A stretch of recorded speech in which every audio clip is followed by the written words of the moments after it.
माझ्या चॅनलवरती आपल्या सगळ्यांचं मनापासून स्वागत आहे। तर उद्या आहे दसरा आणि दसऱ्याचं आपल्याला एक खास उपाय करायचा आहे। प्रत्येक आईनी आपल्या मुलांसाठी करण्यासाठीचा हा उपाय आहे। बघा उद्या दसरा आहे, त्यामुळे उद्या आपण सरस्वती पूजन, गणेश पूजन करत असतो, माता लक्ष्मीचं पूजन करत असतो आणि खास करून आपल्या मुलांसाठी आपल्याला हा उपाय करायचा आहे। तुमची मुलं समजा तुमचं ऐकत नसतील किंवा मग त्यांना अभ्यासामध्ये पाहिजे तसं यश मिळत नसेल, हुशार आहेत मुलं, कष्ट करतात, पण त्यांना पाहिजे तसं त्याचं फळ मिळत नाही किंवा मग मुलं ऐकतच नाही, अभ्यास करत नाही, अभ्यासाकडे दुर्लक्ष करतात, काहीतरी वाईट मार्गाला लागण्याच्या वळणावर आहेत असं तुम्हाला वाटतंय। मुलं अगदी छोटी असू द्यात किंवा मोठी असू द्यात, तुम्ही हा उपाय अवश्य करू शकता। उद्या दसरा आहे आणि आपल्याला उद्या आपल्या मुलांसाठी हा उपाय करायचा आहे।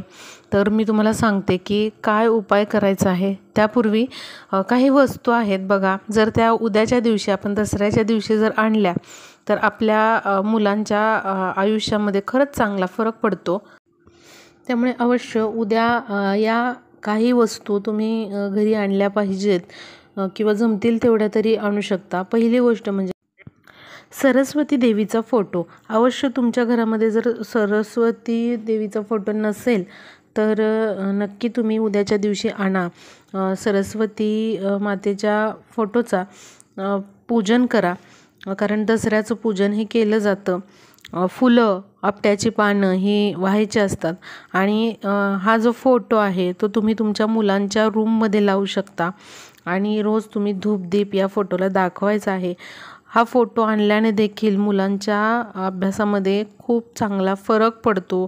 न ऐकणारी मुलं ऐकू लागतात, असा छान पॉझिटिव्ह फरक तुम्हाला जाणवेल।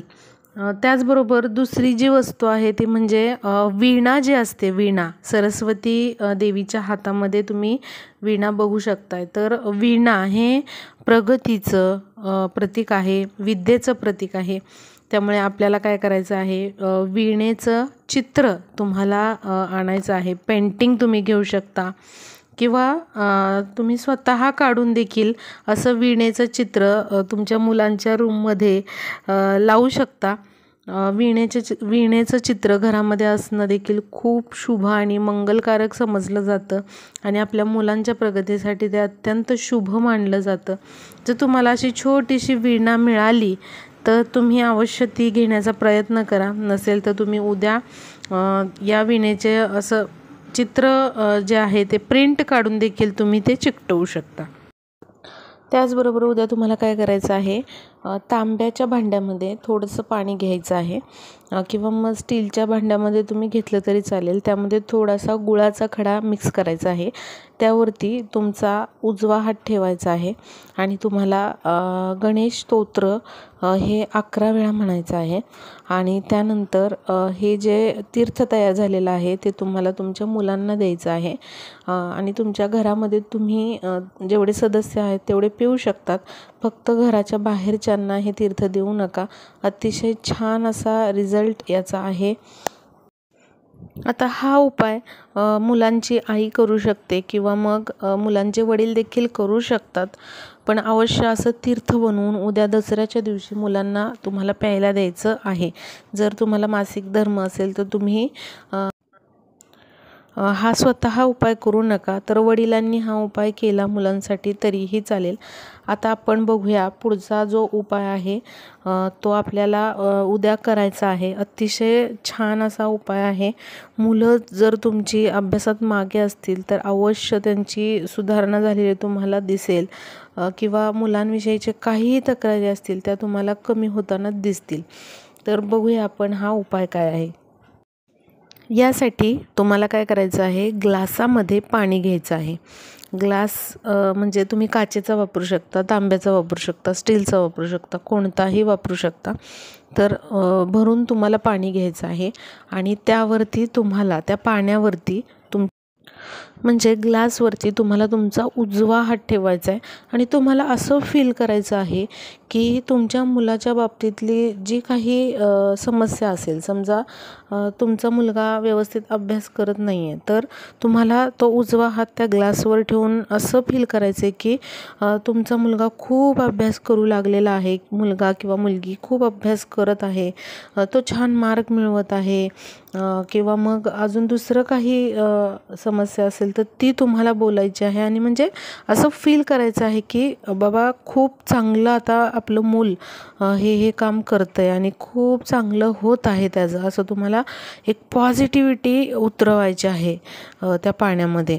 आणि खूप छान आता झालेलं आहे माझा मुलगा किंवा मुलगी, व्यवस्थित त्याचं सगळं झालेलं आहे असं तुम्हाला फील करायचं आहे. आणि त्यानंतर तुम्हाला त्या पाण्यावरती तुमच्या बोटाने, उजव्या हाताच्या बोटाने तुम्हाला एम हे अक्षर 11 वेळा लिहायचं आहे. व्हिडिओमध्ये तुम्ही बघताय एम असं लिहायचं आहे, 11 वेळा लिहायचं आहे. एम म्हणजे सरस्वती मातेचा बीजमंत्र आहे. त्यामुळे उद्या तुम्हाला हा उपाय दसऱ्याच्या दिवशी आपल्या मुलांसाठी करायचाच आहे. तर हा तुम्हाला एम 11 वेळा पाण्यावरती लिहून हे पाणी तुमच्या मुलांना प्यायला द्यायचं आहे. लक्षात घ्या, तुमची 2 मुलं असतील, 3 मुलं असतील आणि त्यांचे काही प्रॉब्लेम असतील, तर तुम्ही त्या एकाच ग्लासावरती तशी इच्छा किंवा पॉझिटिव्हिटी निर्माण करायची आहे दोन्ही मुलांसाठी. आणि तुम्हाला काय करायचं आहे, एम 11 वेळाच लिहायचा आहे आणि दोन्ही मुलांसाठी तिथे तुम्हाला पॉझिटिव्हिटी क्रिएट करायची आहे. आणि हे जे पाणी आहे ते तुम्हाला मुलांना प्यायला द्यायचं आहे. एवढं लक्षात ठेवा की ते पाणी आपल्या मुलाने किंवा मुलीनेच पिलं पाहिजे. मग तुम्ही ते दिवसभरात संपवलं तरी चालेल, एकदम प्यावं असं काही नाही. तुम्ही बॉटलमध्ये भरून ठेवू शकता आणि हे पाणी त्यांना प्यायला देऊ शकता. फक्त हे मुलांनी किंवा मुलींनीच त्या पिलं पाहिजे पाणी, बाहेरच्या कोणी पिलं नाही पाहिजे. आता समजा तुमच्या मुलाचा प्रॉब्लेम खूप मोठा असेल किंवा मग खूप मोठी समस्या असेल, तर हाच उपाय तुम्ही कंटिन्युअस 21 दिवस जर केला तर तुमच्या मुलामध्ये खूप चांगला फरक पडेल. अगदी व्यसनाधीन झालेला मुलगा पण सुधारेल असा हा उपाय आहे. किंवा एक त्याला देव सद्बुद्धी देईल की बाबा नाही, आपण असं नाही केलं पाहिजे, आपल्या आईवडिलांचं ऐकलं पाहिजे. बरीच मुलं ही हट्टी असतात, काहीच ऐकत नाहीत, तर नक्कीच त्याच्यामध्ये फरक पडेल. तर तुम्ही जर तुमच्या मुलाचा प्रॉब्लेम मोठा असेल, तो अगदीच हाताबाहेर गेलेला असेल, तर तुम्ही 21 दिवस हा कंटिन्यू उपाय करा. खूप चांगला उपाय आहे आणि आपल्या मुलाच्या प्रगतीसाठी, उज्ज्वल भविष्यासाठी तुम्हाला म्हणजे प्रत्येकाला इच्छा असते, तर अवश्य असा हा उपाय आपल्या मुलांच्या इच्छापूर्तीसाठी किंवा उज्ज्वल भविष्यासाठी उद्या तुम्ही अवश्य करू शकता. मुलं तुमची छोटी असतील किंवा मोठी असतील तरीही तुम्ही हा उपाय करू शकता. कारण दसरा हा जो दिवस आहे, तर त्या दिवशी जर आईवडिलांनी असे मुलांसाठी उपाय केले तर नक्कीच त्याचा खूप चांगला परिणाम तुम्हाला बघायला मिळतो. त्यामुळे अवश्य उद्या आपल्याला हा उपाय करायचा आहे. आता आई वडील समजा करू शकत नसतील हा उपाय, तर मुलांची मावशी, आत्या किंवा मग मोठी भावंडं जे असतात ते आपल्या छोट्या भावंडांसाठी हा उपाय करू शकतात. व्हिडिओ जर आवडला असेल तर जास्तीत जास्त मैत्रिणींना शेअर करा, म्हणजे त्या उद्या हा उपाय करू शकतील आणि नक्कीच त्यांची मुलं देखील, त्यांचं भविष्य उज्ज्वल होईल, त्यांना देखील मार्ग सापडेल आणि आपला व्हिडिओ युजफुल ठरेल. भेटूया पुढच्या व्हिडिओमध्ये. दसऱ्याच्या सर्वांना हार्दिक हार्दिक शुभेच्छा.